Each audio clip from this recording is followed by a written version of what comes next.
Hey, what's up everybody? It's Flux of fluxwithit.com, and today we're checking out the KRK Gen 4 White Noise Edition. Now, these are the 8-inch monitors, and there's a few things I want to go over with this review. Obviously, I'm not doing a sound demo because they're monitors and you're not listening to them in your room, so that makes no sense. But what I wanted to do is talk about how I use these and what my thoughts and feelings are about them.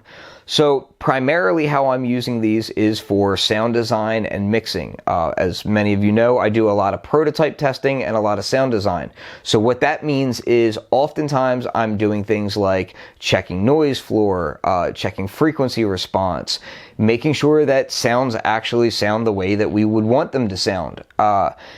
So in an environment like that, I'm not really always seated in the mixing position. I'm moving around the room, I'm creating sounds, I'm making music, that sort of thing. So with that being said, there's a few concerns that I had about the KRKs. A previous complaint about these would have been about phase, okay? And moving around horizontally through your studio, how do they translate? With these monitors, I found that they actually translated pretty well. I used the KRK app that's provided with the monitors to set up your equilateral triangle so that you know that your listening position is correct. Now, with that being said, that was a very easy process. All you do is set your phone on top of them and it actually measures the angle for you and tells you when you're in place. Now, I'm oftentimes moving out of the primary mixing position, so I actually widened my angle just a hair, and I found that it's worked quite well for me. I'm able to move around the room without feeling like I'm getting seasick from the phase of the monitors, which is really nice. Another thing about these monitors is they have new Kevlar woofers on them, and you know, you could think about that as like, okay, well, is that marketing jargon? You know, what's the deal with the Kevlar woofers? Why would that matter at all? And what I've found is that essentially it creates a very stiff, lightweight monitor cone. And that's important because it allows them to push a lot of air and retain frequency. And basically these things have had no problem with that. Now, I have not been pushing these monitors further than I feel like I need to, which these things will go to 111 dB, and I'm in no way, shape, or form needing to go to 111 dB in this room. So, with that being said, the reproduction for me, I found, has been very solid across the frequency spectrum. I haven't found any frequencies that sounded muddy or irritating to me. On that same note, I'll also say that because these are studio monitors, obviously everybody wants to see a flat frequency response. However, being in a production environment and a testing environment, sometimes I want to hype frequencies so that I can see how this is going to work on other systems. I want to know what the playback is going to be like in an environment where somebody is just dropping 808s and, you know, banging beats and, you know, whatnot. So the rear on this thing has a very nice LCD display. I'll show that here. And you have 25 different DSP settings on here. You can use that in conjunction with the app, and that's going to let you set things up to make your room nice and flat. It'll give you recommendations. But what you can also do with it is allow it to essentially turn these into hi-fi speakers. And when you turn them into hi-fi monitors, you kind of get an idea of, okay, how would this sound in a car environment? How would this sound, you know, if I'm listening on headphones? How is this going to sound if I'm listening just on bookshelf speakers, whatever, right? So sometimes I'll dial that in so that I have more of a, you know, a production listening environment as opposed to a mixing listening environment. I found that these allow me to translate between the two quite easily, and that's pretty damn nice.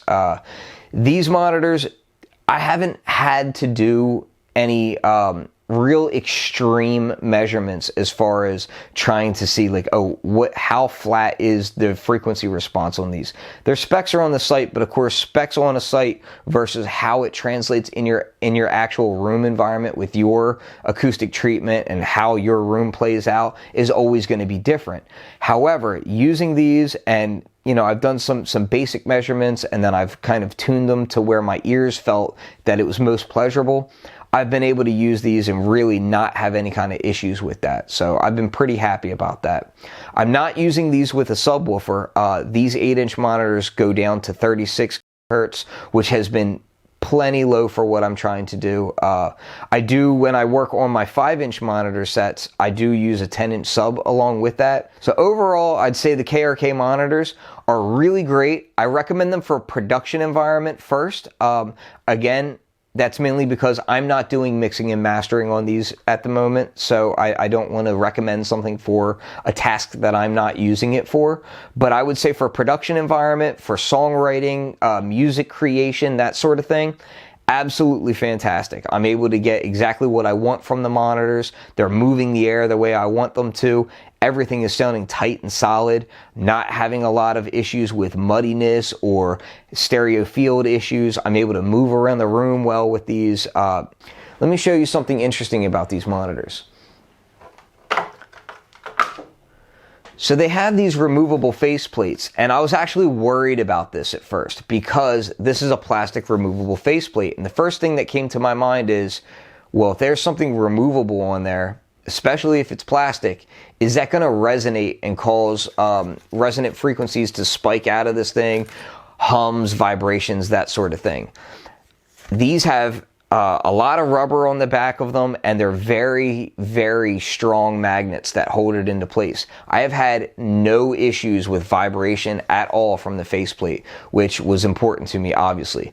Why does it have this? Well, there's grills that you can get. So if you have a guitarist who's notoriously stupid with his headstock, might not be a bad idea to have grills on top of your monitors. If you've got kids that come in here and try to poke the speaker dome, that sort of thing. Luckily, I'm not in that situation, but if you need it, it's there and it doesn't rattle or vibrate. So that's cool. And again, they're magnetic, so they just pop right on. There you go.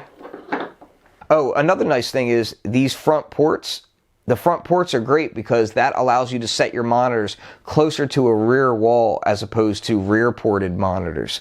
That's very nice. If you're in a smaller room, you might want some front ported monitors because that's going to allow you to go closer to your wall instead of having to distance quite as far. You know, with my setup, I have them distanced from the wall, but that's because I'm using other monitors as well.